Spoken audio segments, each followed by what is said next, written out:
Hello, I'm Tonfa from the Bartitsu Lab, and in this video we're just going to talk quickly about the use of the Tonfa.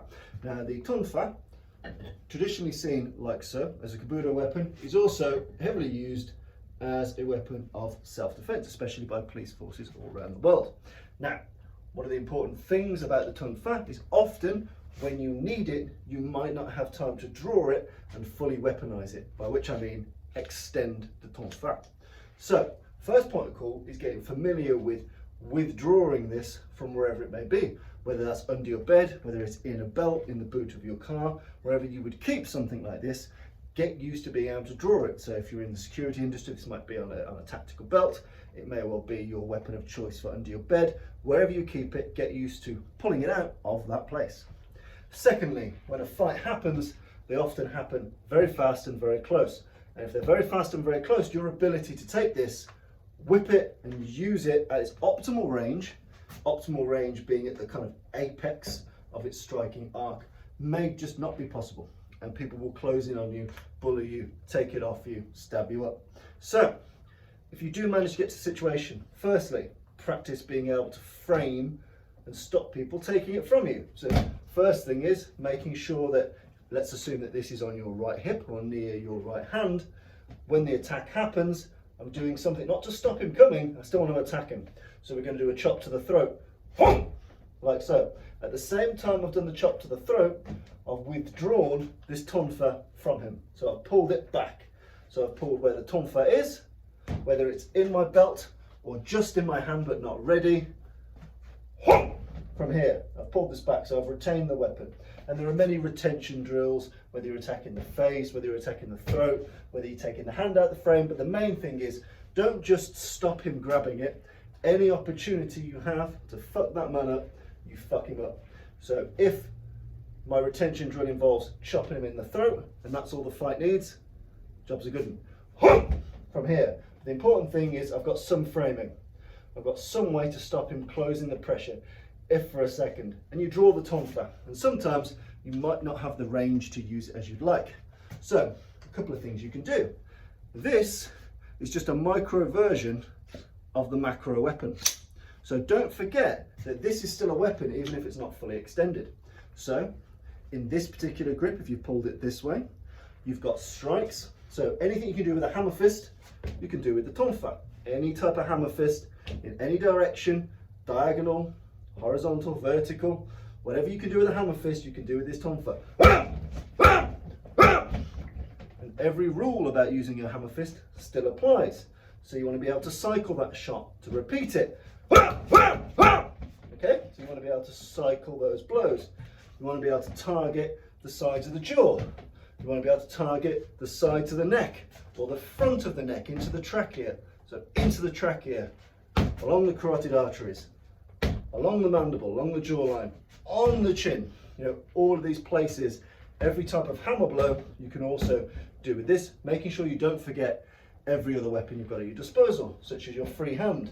So get him in the eyes, smash him in the throat, eyes, throat, push his head up to expose his jaw, smash him along the jawline. Being able to throw your elbows, your head, your knees, your kicks, your throws, you can do everything you can do empty-handed, with the addition of this nasty and as of yet unextended tool. So if you draw and it's clumsy, job one, retain but do so painfully. Once you've got your wherewithal, you may decide to attack with the shortened version. So you've got these hammer blows here, making sure you can cycle, you can tack, you can mix it up. You can also punch with this, and I'd advise punching in a vertical fashion, not a horizontal fashion. When you hit in a horizontal fashion with this, it tends to wobble up or down. So even if you've got a vice-like grip, as soon as it hits some degree of resistance, it will move, and that renders the weapon relatively ineffective.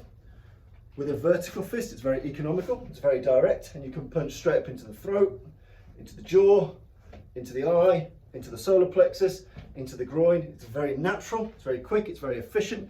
It does not flare the elbow, so it doesn't expose the armpit. It's just a very fast, nasty punch, straight up vertically.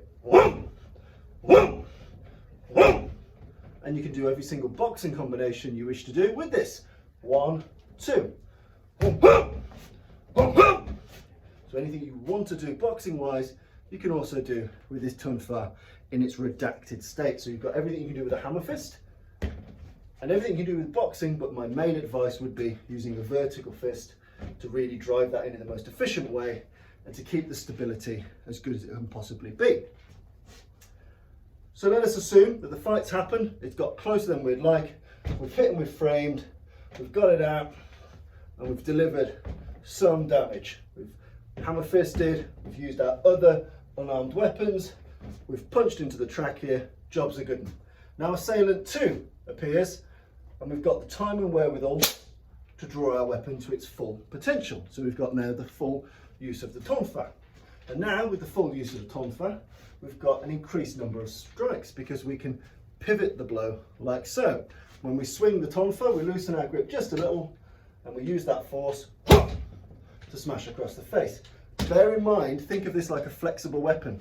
When it hits something, typically it stops moving, and it's you that needs to reset it.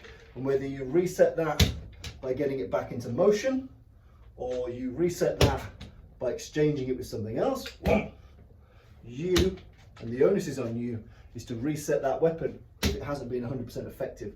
At no juncture do you want to hit with this weapon and leave it in a place where you can grab it. So once it hits, it stops, so you need to be ready to step off, step in, or hit off. They're very important principles. But let's imagine now we've done our close quarter combat, we've used our hammer strikes and our punches and our empty hands to achieve our first survival. We've survived the encounter, we've kept the weapon, we've dealt with the assailant. Now, with our mind a little bit clearer, we see our second, and we've managed to deploy the full weapon. Now bear in mind, we want to be hitting with the final, say, 2 to 3 inches of this. That is the apex of this weapon's power. So hitting him here, with the last 2 to 3 inches, that's the most powerful shot I can do. And I can do that horizontally, so from right to left and left to right. Nice and easy. You can compound that as you will. You can go diagonal, so diagonal down and diagonal up.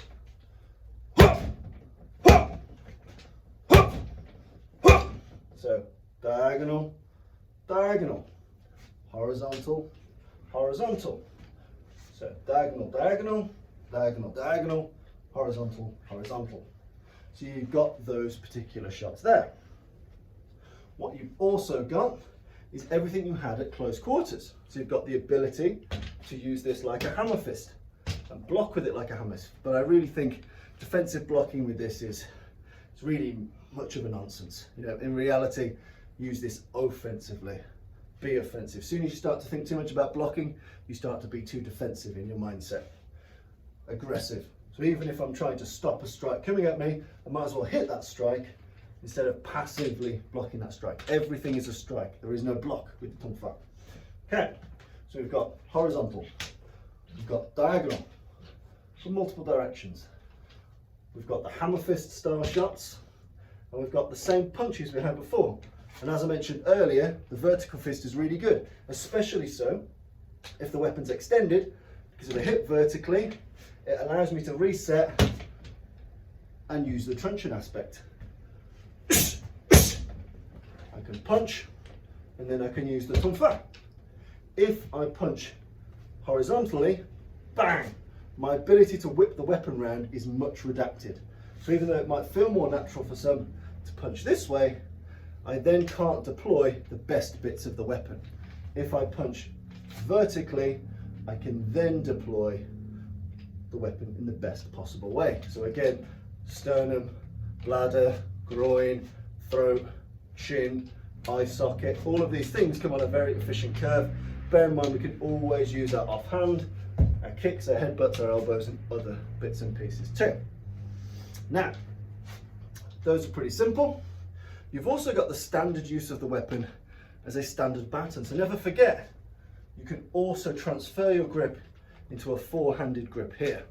So you can still hold it like a traditional truncheon, and you can use all of the strikes available to you using it in that way. And I would advise this particular method when you need speed, when speed is at a premium. So holding it this way typically is when you're fighting their superior weapon. If they have a blade, the blade is the superior weapon to the Tonfa. So changing it from this traditional Tonfa grip and using these Tonfa strikes, changing it to this more baton-esque grip allows for greater subtlety, control, speed, variety of the angles. You know, anything you can do with a stick now, you can do with this. 1, 2, 3, 4, 5, 6. You've got all those options. You open up the option for a pommel strike now because we're holding it this way, so we've still got the pommel strike. We've got forehand, we've got backhand, horizontal, diagonal, vertical. You've got all those different types of technique.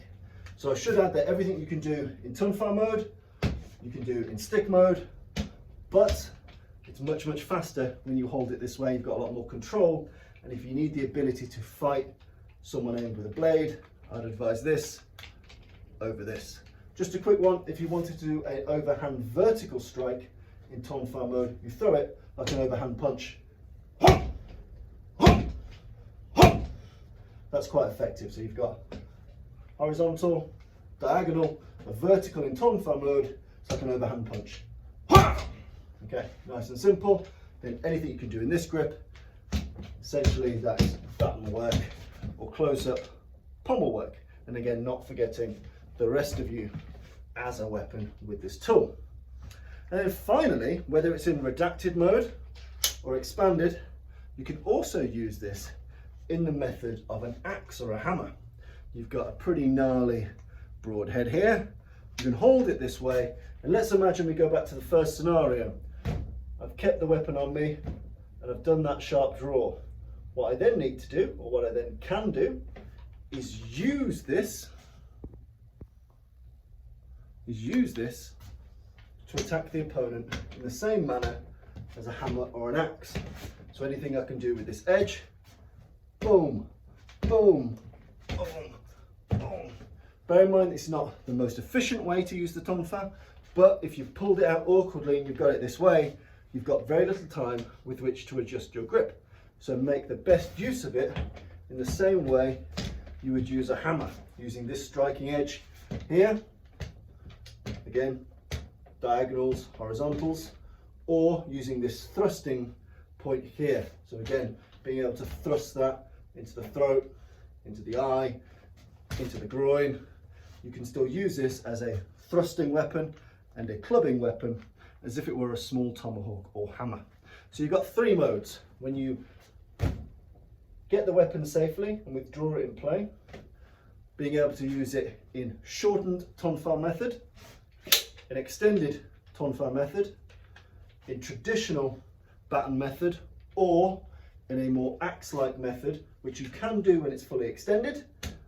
But if it's fully extended, I'd recommend using both hands. But this is only really if you've pulled the weapon off someone. This is not advised, this is just if the weapon is grabbed and you find yourself in this grip, you might as well still be able to continue attacking with it. You've got no time to manually readjust the weapon. So again, if you find yourself that you've managed to get this off someone, then by all means, use it this way. Or if you've got it off an awkward draw, and you've only got it in this particular way, don't be afraid to think of it as a small tomahawk or hammer. So again, that's a little bit of use of the Tonfa. It's a great weapon, it's an interesting weapon. I would say that I generally prefer a normal asp over one, but if you've got one or you acquire one, those are some ways in which you can use it. Some principles I would say is always aim for compound shots. So don't get used to just singular shots. Get used to hit, the motion is now stopped, I need to be able to do something else, You need to keep fighting with it. You can't rely on this to be a man stopper at any one juncture. Odds are it will require multiple hits, even if it's hitting people in the head or in the throat, it will often require more than one. So when you're practicing, yes, get used to the angles, get used to all the different angles of attack, get used to using it at hyper close range and at long range, get used to being able to draw it safely from wherever you keep it. But very importantly, get used to the feeling that once it hits, this weapon needs to be reset. You need to move to do something else. You need to move to do something else. Think of this more like a belt or a chain than a club, and you'll be along the right lines. So again, making sure you train for a dynamic reset of your positioning, where you are, or how you're holding that weapon. It's very, very important. Hope you've enjoyed that. It's a weapon I play with very, very rarely, but I was inspired by James, so have a go.